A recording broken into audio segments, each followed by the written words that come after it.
Outdoors Delmarva covers everything outdoors, including real hunting and fishing situations involving wildlife. We do our best each and every week to keep it tasteful, but discretion is advised. Now, enjoy the show. This is Outdoors Delmarva, presented by Gateway Subaru. Higher standards. This week on the show, we're getting close to prime time for summer fishing as the tournament season picks up in Ocean City. And with an eye on next week's Ocean City Shark Tournament, we're headed out on the water to see what we can chum up. Then, they're quite common on Delmarva, but the sight of a lurking lizard can still spark questions. We'll learn more about these colorful critters.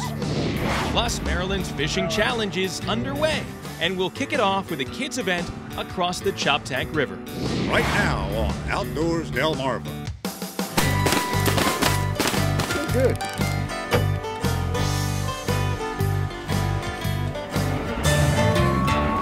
And that is how it's done. Get outdoors, Delmarva. This is Outdoors Delmarva, presented by Gateway Subaru. Higher standards. And now, here's Mike Parker. Thanks for watching Outdoors Delmarva. I'm Mike Parker. We'll be checking in with my partner, Captain Willie Dykes, in just a few minutes. Well, folks, as we start the show off this week, we're going to tell you about an event that's going to be happening at the end of the week here at Mickey Finn's, talking about the Ocean City Shark Tournament. Yeah, we bring you to the weigh scales every year. The crowd gets pumped up to see some of these big sharks roll in on these beautiful boats, talking about some of the big makos that we've seen over the past few years especially. And not only that, but this tournament certainly has put an emphasis on conservation in recent years. So you can be a contender by catching and releasing some big fish out there on the Atlantic Ocean as well. And I can promise you we're going to show you some shark fishing here in just a minute. But first, let's bring in the guy who knows everything there is to know about the Ocean City Shark Tournament, Captain Mark Sampson from the Fish Finder. Hi, Mike. Great to see you, Mark. Well, what is it about sharks, Mark, that makes them so compelling? I think people are just fascinated by sharks. You know, a lot of people start out as little kids and they're fascinated by them. Right. They just like to go out and see them and learn about them. And if they can combine that with fishing, when they grow up and become a fisherman and go shark fishing, that's the topper right there. All right, well, we're talking to you now because I know you can't fish during the Ocean City Shark Tournament because, well, he's the guy in charge here at the scales. So, and unfortunately, Mark, I wasn't able to join you on this beautifully choppy day out in the Atlantic Ocean, but we did send my friend, producer Chopper Chuck. So right now, let's take a look at some shark fishing aboard the Fish Finder. As the day began, the captain and crew of the Fish Finder prepared to head offshore on what would begin as reasonably calm waters. Most of the sharks we've been catching have been blue sharks and makos. Got a message from a friend of mine yesterday, they caught a hammerhead too, so it sounds like most of the players are in town. On board were a group of anglers whose common bond begins long before today's adventure. Father Denny Burke and his two sons, Scott and Sean, have always hoped to hook up a big shark together. And alongside Captain Mark, Ocean City's shark guru, the anticipation wouldn't last long. I'm looking forward to catching anything, but I'd love to see a good old big old shark there. So. After a nearly 2-hour trek, the boat would come to rest about 30 miles off the coast as first mate Bobby Layton prepared some chum and shark lines. On this voyage that would combine the excitement and challenge of world-class sport fishing with valuable scientific research. Here is we're involved in a circle hook study for sharks. They want to find out, is this a better tool not only for the fishermen as far as effectiveness of hooking sharks, but also as a conservation tool. There it is. The first sight of dorsal fins on the surface near the bait would quickly translate into a bite. And Scott was in the fight of his life with a nice-sized tiger shark, giving him all it's got. And brother Sean giving him a hefty dose of smack talk. Easy now, easy now, easy now. I'm gonna see who gets tired first. It's all attrition right now, all attrition. It's amazing. It's very clear why they call it a tiger shark when you see it. It's a beautiful fish. When the tiger is brought on board, emotions are running high, as this thrill is something they've only dreamed of. That is awesome. Still breathing heavy. That's awesome, man. Come on, dude. But after a few pictures, the attention turns to learning more about these misunderstood monsters of the deep. And Captain Mark shows us some of the steps he's taking to collect data for a number of ongoing shark research projects. This is the fin clip taken off the dorsal fin, the trailing edge of the dorsal fin off that tiger shark. So this will be sent down to the University of Miami, where they are doing DNA analysis on sharks. Can we grab his tail? And to the thrill of the crew, this tiger shark is safely released back into the water. All that fighting that goes back in the water. Yeah. As the afternoon wears on, there's a lull in the action and a sudden change in the weather as the wind picks up, making sea conditions even worse. But there's no time to complain about choppy water when the next shark chomps at the bait. And within seconds, the crew knows what's hooked on the other end. See that jump? That's what I was talking about. But after just a few seconds, the mako, wrapped up in the line, is no longer putting up a fight. And the crew will have to work quickly to reel it in before it drowns. After all, conservation rules aboard the fish finder. But everything's got to happen quickly because we don't want to hurt the shark in the process. You know, he can only be out of water so long. It's a success. As this juvenile female is brought on deck, it's a chance to see this beautiful shark up close and personal. And once again, collect data that could help preserve the future of the species. There he goes. All right, she goes. For the father and sons aboard, a rough trip home is prolonged by worsening conditions, but only adding to the journey and memories they'll not soon forget. Get outdoors, Delmarva! Coming up next on Outdoors Delmarva, it's a colorful critter that you might see hanging around the house this time of year, and we'll get a lesson on the skink. But first, did you know? Among the sharks caught on our recent trip was a tiger shark. How does the tiger shark get its name? The answer when we come back. You're watching Outdoors Delmarva, presented by Gateway Subaru. Higher standards. Sponsored by Ocean City Tourism, Shorts Marine, Shooter's Choice, and Goody's Marine. Outdoors Delmarva will be right back.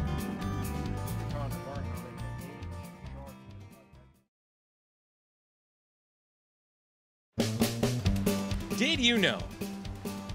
A tiger shark gets its name from the stripes on its back that resemble those of a tiger. The striped pattern, though, will fade significantly as the tiger gets older and matures. Did You Know is sponsored by North Bay Marina. Thanks for watching Outdoors Delmarva. I'm Mike Parker, and this is my beautiful little daughter, Autumn. Autumn, how are you? Good? Yeah, good. Okay, why don't you tell everybody how old you are? 1, 2, 3, guys. I don't know what the cotton is. Friend. She's 3 years old, and she's full of energy, and she loves being outside with Daddy and getting into all sorts of trouble, don't you? Yeah. Yeah. Well, today is Memorial Day, and we had some friends and some family over for some hot dogs and some hamburgers on the grill. They were really good, weren't they? Yeah. Well, while we were outside, your mommy happened to come across what's in your bug catcher right now. Why don't you tell everybody what it is? It's a lizard in my butt. Yeah, a lizard, that's right. But the thing is, here in spring, as we've been showing you, there's a lot of neat things happening with reptiles. We've been showing you snakes and turtles and all the stuff that's going on with those species, but we don't exactly know what's going on with this lizard. So we thought we'd take the opportunity to take it to somebody who knows, right? Yeah. And find out what he's doing at our house. He's moving. When it comes to scaly little critters like this, we had just the guy in mind to answer our questions. And Dave Wilson with the Maryland Coastal Bays program was happy to help us out. What we're looking at right here is an adult male 5-line skink. A common species of lizard on Delmarva. Just like Autumn and I found this one hanging around the yard a few weeks back. It was interesting to learn that the chance of you spotting one too is even more likely in the spring. This time of year is a great time of year to see skinks because they're still trying to get warm. The males are really bright red under the chin. They're trying to impress the females. And they're kind of out and about because where they breed is usually sort of out in the open. And so you'll see a lot of the males, the adult males and females, running around, getting warm in the morning in the sun, and then running around, males being males, trying to breed with as many females they can find. They eat a lot of insects, especially spiders. They love spiders. But skinks, I love skinks, and they tend to be around people's houses, 5 lines in particular. But all species of lizards are harmless on the Delmarva and eat a lot of insects and do a lot of good and provide food for a lot of other species too. Now, 5-lined skinks on their own are interesting, but if you tuned into the show a few weeks back, you might also have seen this. This picture, sent in by Dave, is of a coastal plains milk snake, a species not so uncommon, but most definitely rarely seen. And it was one of more than 100 reptiles and amphibians, or herps, from 18 species that turned up during last month's Great Worcester Herp Search. Well, along with that, we're actually doing a herp atlas for the state of Maryland. Maryland is in the middle of documenting, mostly with volunteers, the remaining reptiles and amphibians left in the state. So if folks have a photo with a location and a date, they can send it into the Coastal Base program. We'd love to have that data. All right, we'll lift this up, see if we got anything here. And what happened next was, call it a mini herp search of our own. Oh, looks like we got a ringneck snake right here. Around Dave's own backyard, where you can guess everything slimy, scaly, and slithery is welcome. Our ringneck snakes are actually an intergrade between northern ringnecks and southern ringneck snakes. And the more northern ringnecks have that complete ring around their neck, and the southerns have a break in that ring. And what we see on Delmarva is that there's an intergrade, and so they're interbreeding here, which makes them really unique colors. You see the bottom of this snake, it would be plain yellow if it were more northern, but the more southern have these nice dots. I don't know how much you can focus, but there's a green frog sitting on this lily pad right here. 2 of them. Now, these guys are one of the most common frogs on Delmarva. You want to let him go? Yeah. Where at? Right here. As for our skink, well, let's say a certain 3-year-old has no fear when it comes to handling household herps like this. And after a brief stay in the critter catcher, it's been an education for us, followed by a fond farewell. You want to give him a push? Push you. Tell him go home, right? Go home. Go home to your family, okay? Coming up next on Outdoors Delmarva, we'll head to Talbot County to kick off the Maryland Fishing Challenge on the Chop Tank.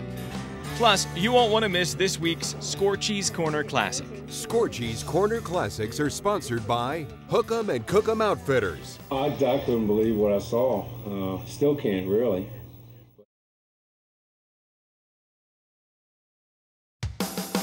This is Outdoors Delmarva, presented by Gateway Subaru. Higher standards. Thanks for watching Outdoors Delmarva. I'm Mike Parker, and I'm here at the Talbot County side of the Bill Burton Fishing Pier, the bridge that crosses the Chop Tank River that you see people fishing from all the time. And today is one of a number of free fishing days that the state of Maryland will offer throughout the summer. And today's event is a fishing derby, where the goal isn't to catch the most fish or the biggest fish, but instead to get kids and families out here on the water, have some fun, and try to pull the most different species right out of the river. Be sure that drag is set right on. Yeah. When it comes to any outdoor activity, the future lies in keeping the kids interested. Okay. And to do that, well, it helps to have some adults in the mix. So when Maryland DNR and the Dorchester chapter of the Maryland Saltwater Sport Fishermen's Association, or MSSA, put on this event at the Bill Burton Pier, the whole family got to hook up some bait. Most kids, they're taken out and they're fishing by themselves. They really need a mentor. And we figured if the family's fishing together, we'll have a better chance of really learning how to fish and hopefully enjoy fishing better. How many points have you got? We got 11 points. 11 points. Well, good. Almost like a scavenger hunt, each team of anglers were challenged to check off different species, to which points would be awarded later. We were lucky enough to come across one team just as they were crossing white perch off their list. Yeah, white perch. It's going really well. My brother just caught a toadfish, and I just caught a rockfish. And my dad caught a perch. Okay, this is my oldest son, Patrick Helgeson. And this is my younger son, Alexander. And they're the big fishermen. This is the spray we use. Boy, they'll like that product placement. Yeah. Those are some friends of ours. Oh, yeah. A little bit of everything out there. So you guys having fun? Yeah. It's no coincidence that this and other fishing derbies across Delmarva were held on one of several free fishing days that DNR builds into its summer calendar. For kids, no license is needed anyway, but it's a chance for an unlicensed mentor to grab a rod and reel too, with the hope that the whole family fishing experience could lead to more on any day of the year. But I know, at least for me growing up, you know, it was all about fishing with my dad or my brothers. And, you know, we wanted to try something here today. We wanted the parents, the uncles, whoever it was, the neighbors who were taking their mentor out, their young person, to fish with them as a team and compete, you know, friendly competition. With 2 hours of fishing complete, successful participants lined up as judges determined a winner. And with some of the late legendary Maryland outdoor journalist Bill Burton's own fishing gear among the prizes, the lucky winners hadn't just gone fishing.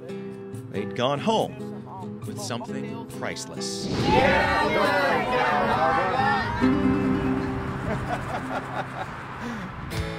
And now it's time to check in with an old friend. Here's this week's Scorchy's Corner Classic. Chessie has surfaced again. The legendary sea monster of the Chesapeake recently put in an appearance off the Love Point home of the Robert Frew family on Kent Island. The latest sighting came as the Frews and their neighbors, the Rosiers, were having dinner. And Bob Frew, what was his first reaction? At first it was utter amazement, and then for some reason something told me to go get a picture of it. So I ran into the bedroom. Well, they all ran down to the bulkhead to get closer and started taping it. And it was from this videotape, taken with Bob's home video camera, that we got our first look at the legendary monster, which is a snake-like creature with a 12-inch diameter head. I couldn't believe what I saw. Still can't, really. But it wasn't anything that's native to the bay, that's for sure. A mystery that is now being investigated by a professor of marine life at the Smithsonian. Scorchy Taws, one in our Delmarvelous land, for WBOC News. Coming up next on Outdoors Delmarva, we're going to do a side-by-side outboard motor comparison. We're here with our friends from Shorts Marine to show you this new Evinrude E-Tech. Modern technology, more power to get you more time out on the water.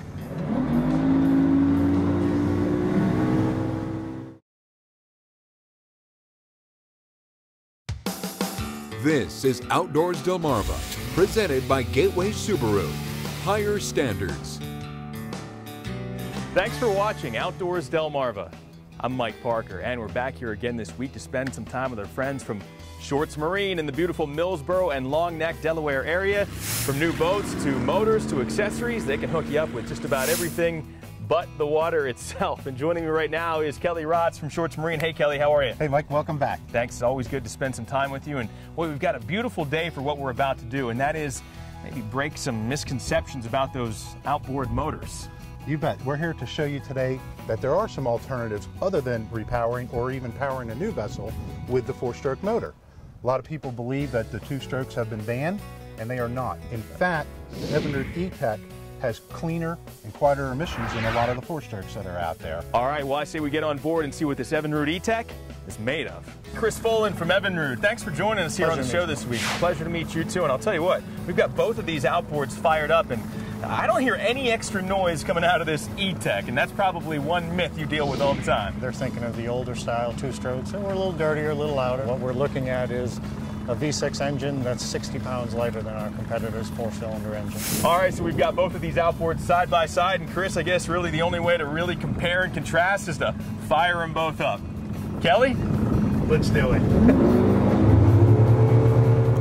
All right, Chris, we've been running right now for a few minutes with both of these outboards roaring side by side. What's next? Next step, Mike, will be to shut one motor down, see what we get for a nice crisp throttle response out of our V6 150 horsepower E-Tech, and get a boat up on plane at a quick pace. See what she's got all by herself.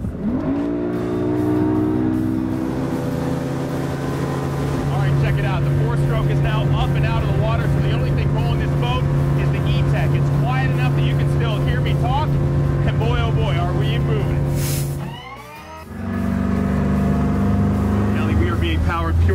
that four-stroke right now. You're driving, what are you feeling?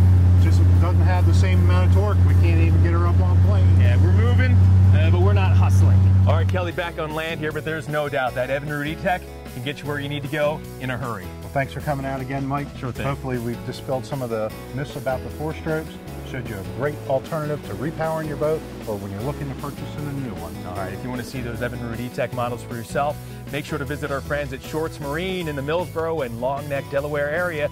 From new boats and motors to accessories, Shorts Marine. Everything but the water.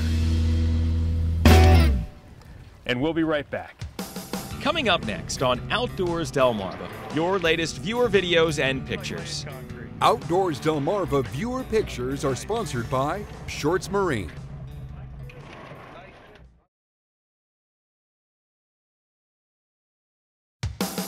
This is Outdoors Delmarva, presented by Gateway Subaru. Higher standards. Sponsored by Ocean City Tourism. Shorts Marine. Shooter's Choice. And Goody's Marine. It's time now to take a look at some of the pictures and videos sent in by our own Outdoors Delmarva viewers. And we begin with some viewer venture cam videos sent in by our buddy Captain Gary Bramble aboard the Marianne. Gary spent Memorial Day weekend fishing the Chesapeake Bay off Oxford with friends who hooked up some nice rockfish. Angler Lenny Smith was among those on board to find their 2-fish limit. And check this out. While trolling the bay, the guys located huge schools of bait fish on the surface of the water, using it to their advantage on their way to filling the cooler. Joey Melvin posted this picture to the Outdoors Delmarva Facebook page. He writes, "A nice evening on Collins Pond in Bridgeville this past weekend, fishing with my nephew, Seth Workman." And David Lazier passed along this shot after a good weekend of striper fishing a few weeks back.